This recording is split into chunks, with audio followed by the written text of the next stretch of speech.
What's up and welcome back. I'm John Stark from ActionMovieGuy.com, your favorite blind film critic, and today I'm going to talk about Los Frikis. This is a Spanish language movie that takes place in Cuba, but is produced by Phil Lord and Chris Miller, the guys who brought you the Lego movie and the animated Spider-Verse movies, among other things, and probably still should have been allowed to direct solo a Star Wars story. Yes, that is my official stance on that. Um, so they are producing this, which stars, notably, at least for me, because I don't know every single uh, Spanish film star, Audrey Arjona, who this year has already been in Hitman and Blink twice. So um, I'm getting more and more familiar with her career as it progresses. She is in this cast, which is centered around a, a group a, a group of punk-minded individuals in early 90s Cuba. It's a very Castro is in charge. Things are awful. Communism is just ravaging Cuba. People are, famine, and there's a scene, I guess, where one of the guys captures a cat not as a pet. And um, Castro's outlawed rock and roll because why not? Like, feels on brand.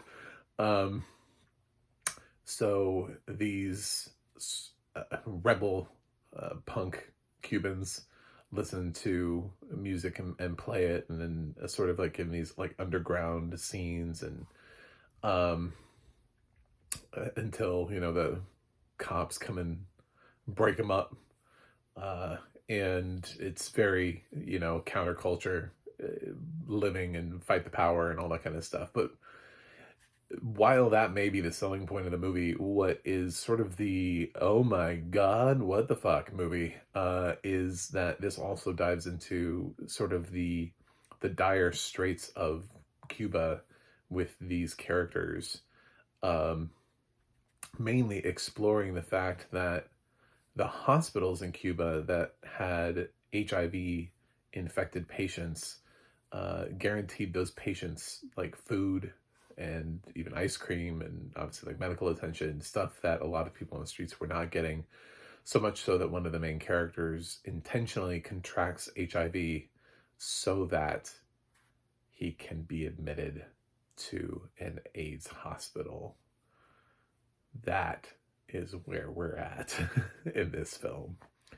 It's it's a film that on one hand seems like it's going to be you know Rage Against the Machine, and at the other time it's like Philadelphia. It's very much like a sad and somber, oh my god, I can't believe we've come to this, in addition to the fact that it deals with a man, the whole trying to, do we try to float across to better prospects.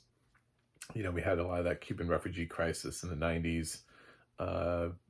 Remember that little baseball player, Elian, what was his name, that floated, that like captured the world's attention? Well, he was just one of many in this time period that were trying to get to American soil for purposes of finding I don't know, a life of some kind that is far better than what they're leaving in Cuba.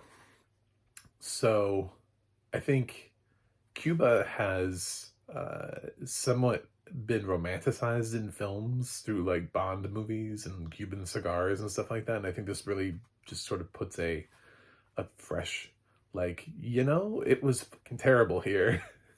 Just FYI look on things, like before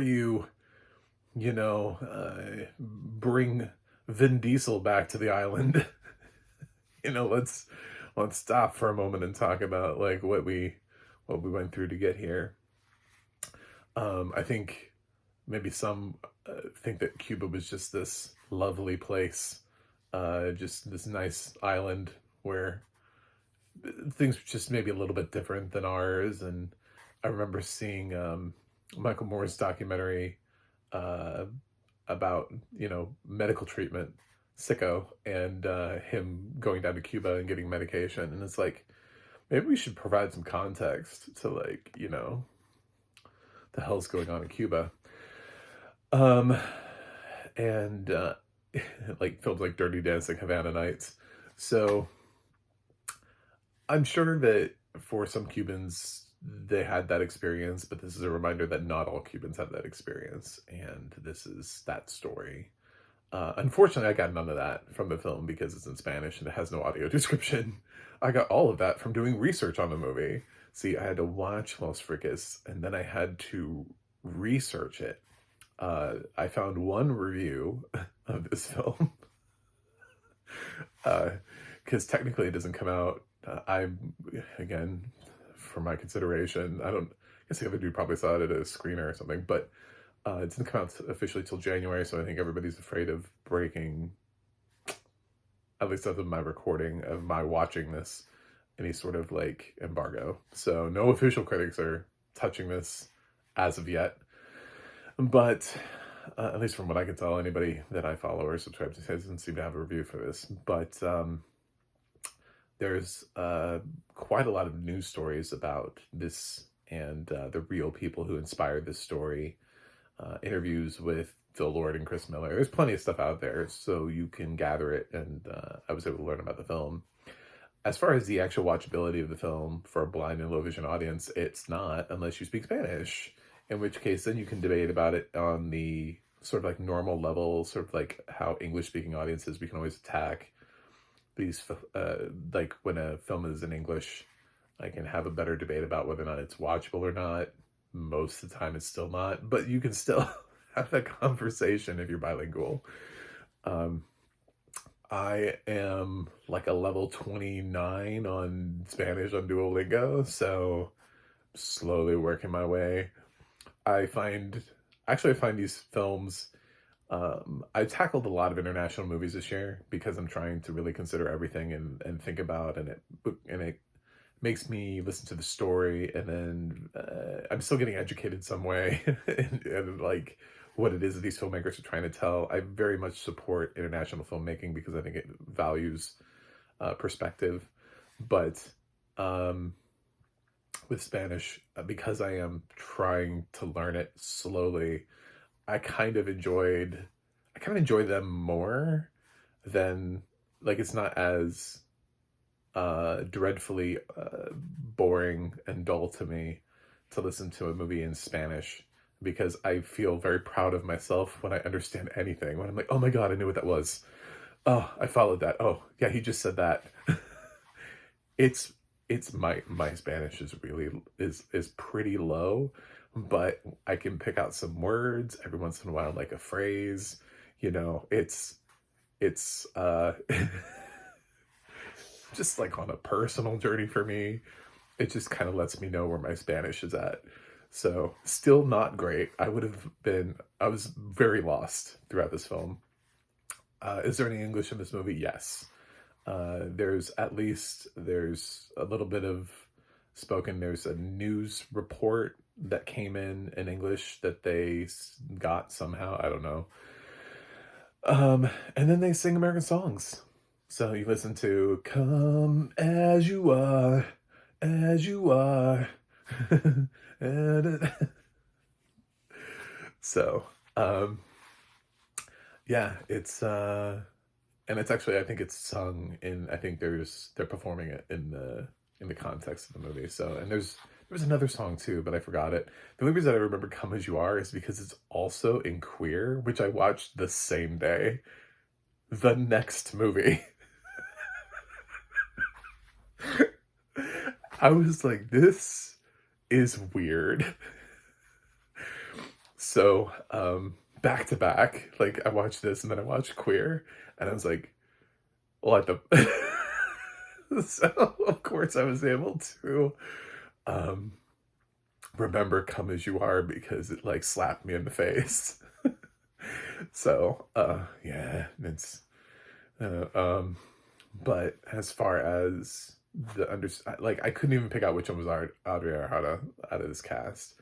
So, I can't even talk about that. But what I would say is when this film lands domestically in January, and starts breaking out into theaters, I love the fact, by the way, that they're opening in Seattle. Sometimes I don't really read the press stuff, but I noticed that at the top that they're intended, but they're not doing New York and LA first. They're doing Seattle, and I fucking love that because it's like, man, that's where like grunge started. You know what I'm saying? Like if you're trying to reach out to people, Seattle's a great launch for you for this sort of music experience.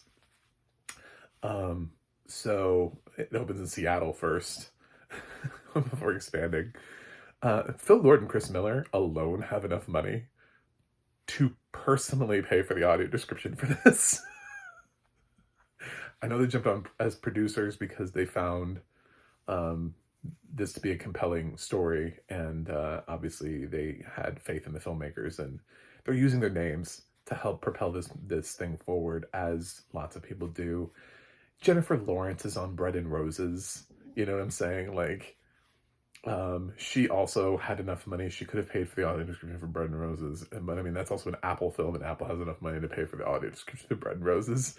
So lots of people had lots of money to pay for accessibility for that film and chose not to. So, yeah, these people alone have Phil and Chris Miller make enough money. So this is not like a struggling independent film. When I heard their names on it, I was like, I can at least criticize the film for lack of accessibility, um, in that regard. Uh, so, yeah, my grade is unwatchable because I literally could not pick up on. There's a lot of this stuff, especially the stuff with HIV and AIDS, was not able to pick up on that as a subplot because I don't speak Spanish fluently, and I don't know what those words are in Spanish. So, yeah, I listened to some music that was cool here, and even the tracks that they use, the rock tracks, made it sort of a little bit more of an engaging experience. So it wasn't like the worst cinematic experience that I've had this year. Honestly, when I'm looking at sort of my list of over 300 titles that I've seen from 2024, um, and I have seen films that have no words spoken in the English language, and I put them slightly above some films that had audio description and were in the English language because those were actually awful films.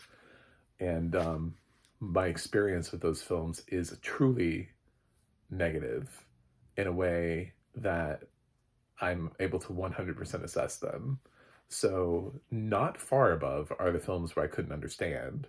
But I would much rather watch Los Frikis again than I would watch Tarot, Stream of Consciousness, or Strangers Chapter 1. Like, those three films off the top of my head are just immediately like, definitely. So, even though like, that's what we've come to, and all three had audio description. All three are really terrible movies. So, yeah, uh, if this is available anywhere, especially, you know, I mean, if you are bilingual and you speak Spanish and this comes up somewhere with Spanish audio description for you, I think there's a story here that deserves to be told and listened to.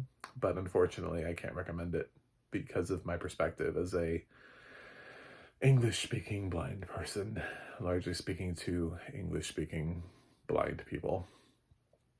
Anyway, my grade's unwatchable. Thanks for watching. Thanks for subscribing, and I will see you guys on the other side.